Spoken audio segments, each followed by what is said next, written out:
thank everyone for joining me here today to discuss how I should set my SLO.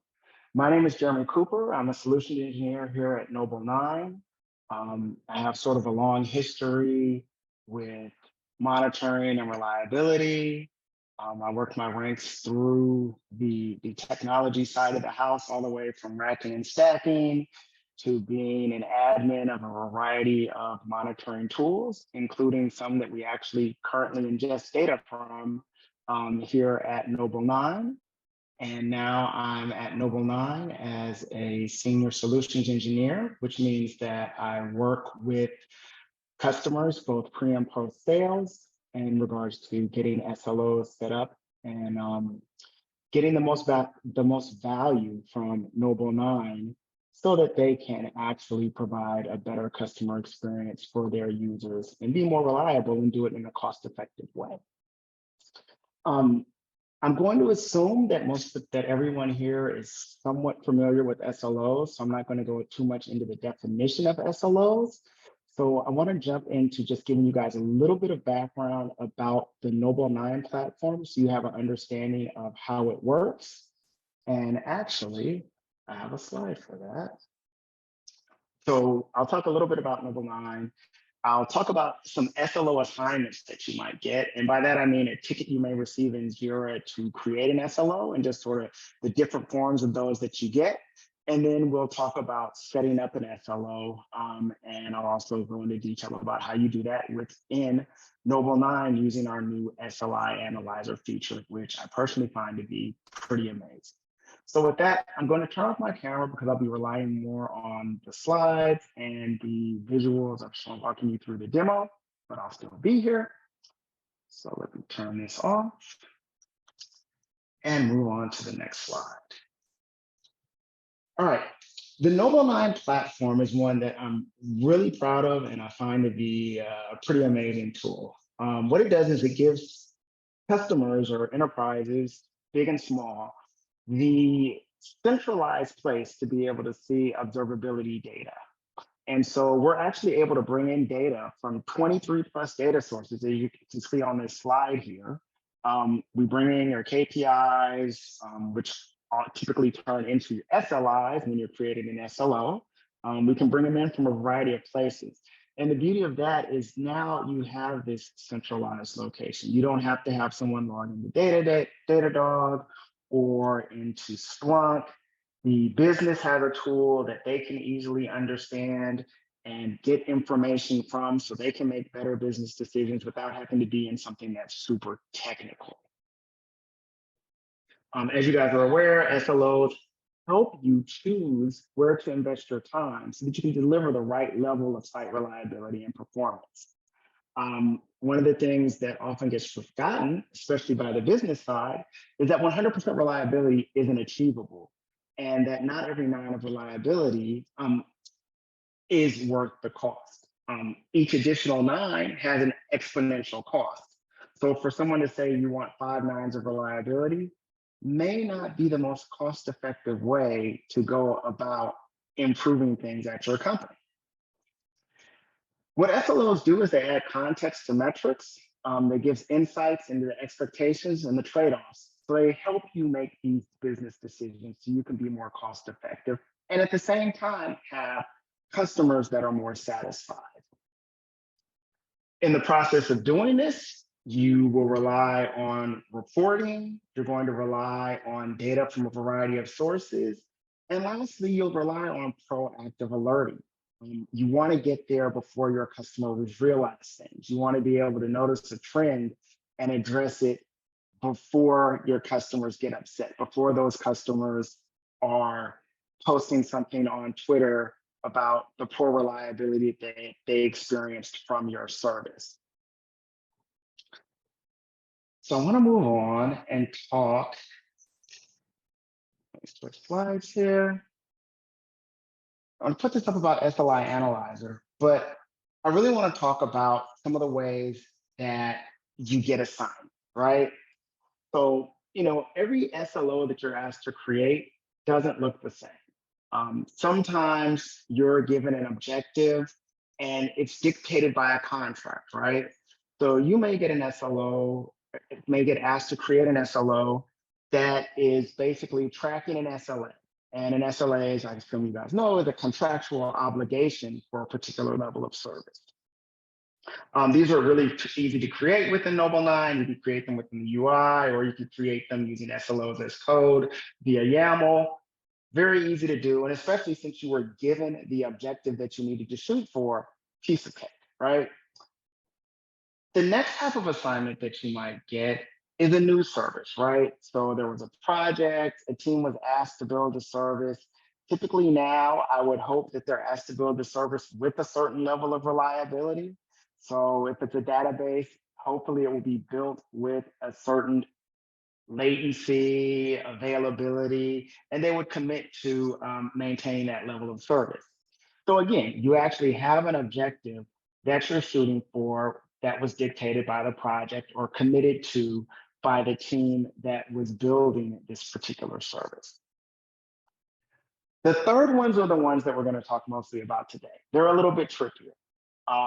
You may have an existing service that all of a sudden is deemed important, and you're asked to create an SLO for it, but there's no legal binding, there's no current commitment by anyone.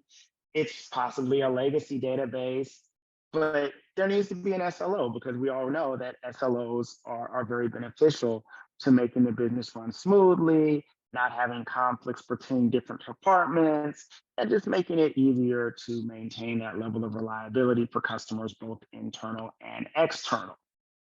Now, in this situation, you really want to rely on the historical metrics that you have, because that's going to dictate what is possible from an SLO without making improvements to that particular service. Kind of like, how is it performing right now? You don't want to set up an SLO just to set everyone up for failure. Even if you do realize that something isn't performing at the level that you want it to be, yes, you can set your SLO as something to shoot for, but you probably want to do that incrementally. You don't want to jump from 90% reliability and just have an SLO that's constantly red because someone decided it now needs to have 99% reliability. So this is what we're going to talk about today. Just talk about what the best way or how you can set SLOs based on existing metrics that you have. Now, what we found here at Noble 9 was that this can be tricky. You know, customers understand SLOs, but mastering them, it's hard to do. There are a lot of nuances to it, right?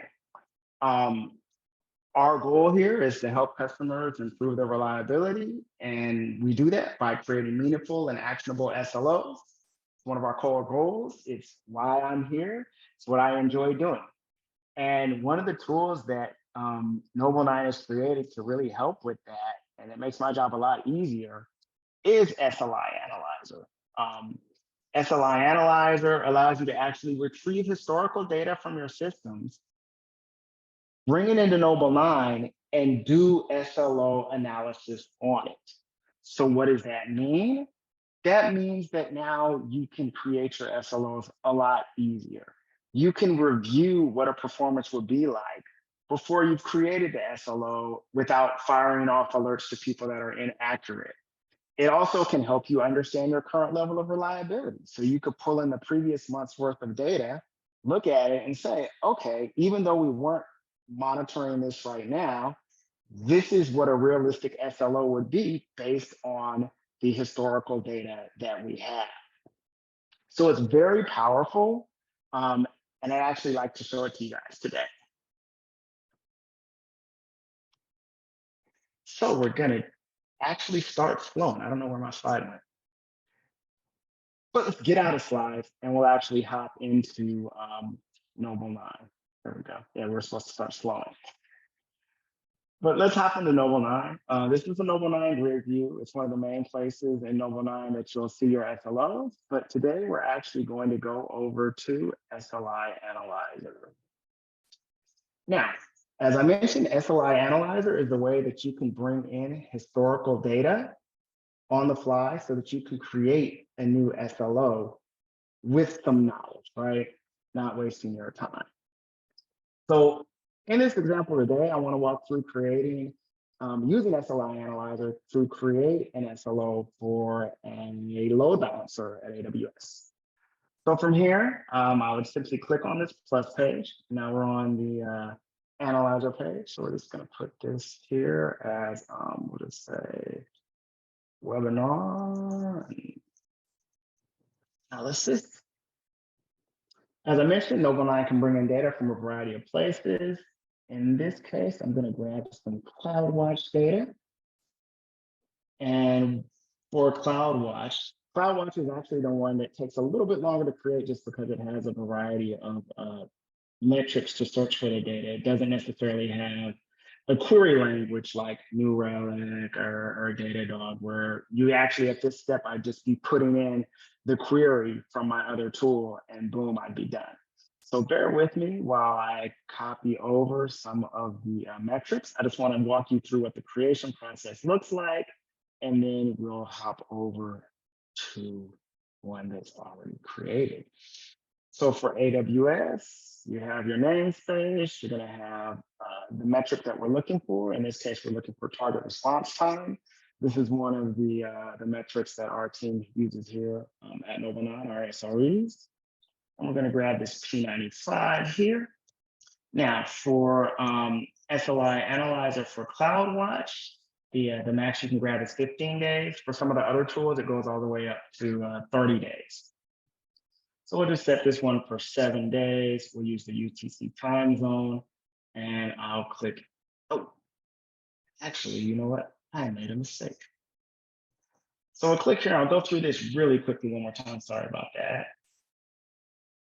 I forgot to fill in the last part. Bear with me here, and we'll copy over this. Let's see. That's the metric. This is the namespace. I chose the load balancer just because that's something that a lot of people do have familiarity with, but I forgot to add the dimensions. So for the dimensions, we're going to add the target, and then we're going to add this value. So pretty much anything that you have in CloudWatch, you can bring into Noble9 and create an SLO for it. So you're not limited to just a small number of things. Grab this load balancer. And the last thing I'm going to grab here, sorry about this, is the value for the load balancer to get that specific load balancer. And T99. So now we would click import the data. And someone's importing, or a couple of other jobs running, so it's not going to start right now, but it will go in a minute. But that's how you would actually start up your analysis with the Noble9. Pretty straightforward, really easy. And what you get is this right here. We go back via API, we collect the metrics. And so now here, as you can see, we have a week's worth of data from CloudWatch. So this is the SLI. It's the raw metrics that we're bringing in, and you can see how things performed over time. And typically what you would be stuck with is looking at this and saying, okay, what's the threshold that I want? Should I make it 0.4 or should I make it 0.6? And you're really guessing. We all do it. It's typically been the best way to figure out what a threshold is, right? You start with something and you keep adjusting it. Now with SLOs, you do always want to keep adjusting them, but it's nice to have a good place to start, right? So what we've done is we brought that data in, and now you can look up here at the top, and we've done a lot of analysis. We show you a lot of different metrics about it, but on top of that, now I could say, okay, the P99, if I want to have 99% reliability over this time window, then I should set my value to be 61165.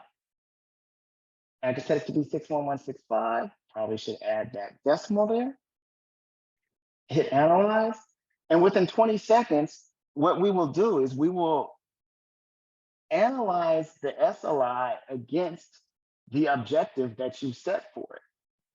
So instead of having to wait 2 weeks or a month to get this information, you actually now can see it within about 20 seconds how it would have performed. Boom, we have the data.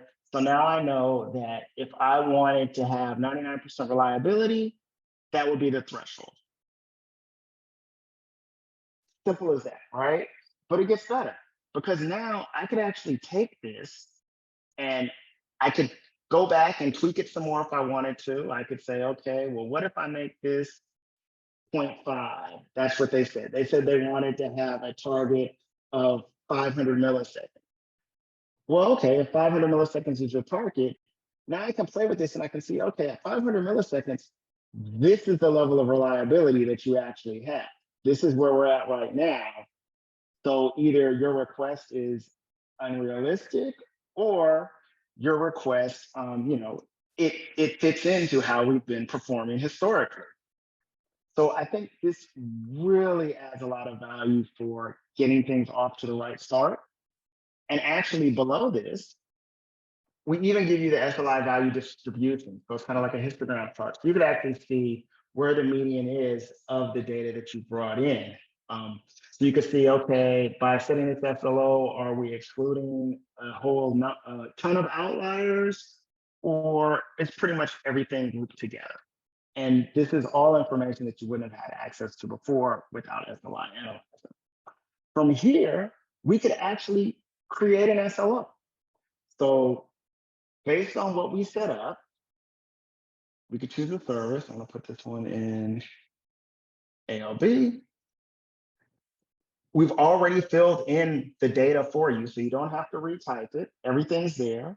In this case, this particular agent is defaulted to bring in 7 days of historical data when you create the SLO. I'm gonna turn that off right now just because it does take a little bit of time to grab that historical data. The time window already set for you. We can give this a display name. We'll just call this okay. There's the 99% reliability at the 0.61. Again, the configuration. And then we can come down here and we can name this. We'll just call it webinar SLO. And let's see, we will add a label to it because that's what we do in Noble 9. And it looks like there isn't a CloudWatch label, so I'm going to add a new one. I like to always have the labels in there. If I wanted to create an alert policy, I could do that as well. And you can set a link to drop off to another tool. So we could actually drop off to the chart in CloudWatch if you wanted to. And from here, we would create our SLO. So that's how easy it is using Noble 9's SLI Analyzer to be able to create a new SLO. No data is coming yet because we just set it up, but it will be in there shortly. But that's how easy it is to create an SLO and have an SLO that isn't just a guess, right? Now you have an SLO that is based on historical data that has been analyzed for you by Noble 9.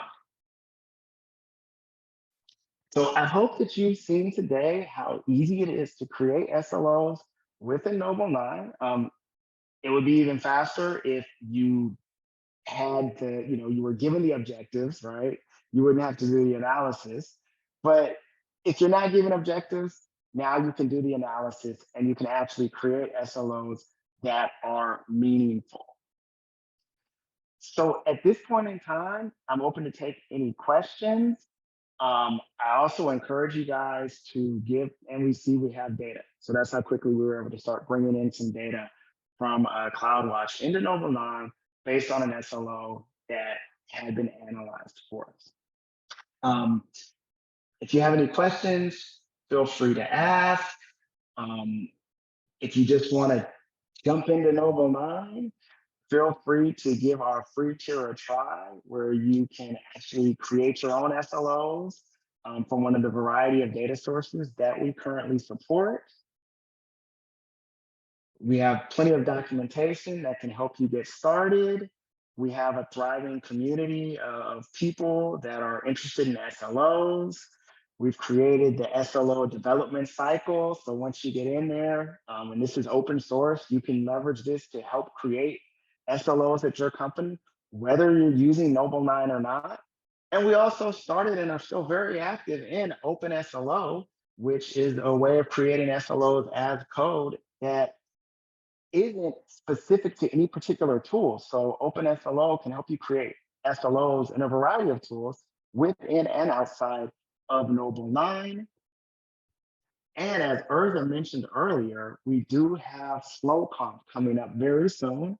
It's coming up in May, and it's free to join. We would love to see you there. And you can actually go there and just meet and talk about SLOs with a variety of people. It's not geared towards selling in any shape or form. In fact, we discourage that, but it's there so that people who have a common goal can work together and discuss SLOs, what they're doing with them, how they're creating them, and the benefits that they're getting from them. So if you have any questions about SLOs and want to see how other companies are doing it, I highly recommend you attending SLO Conf.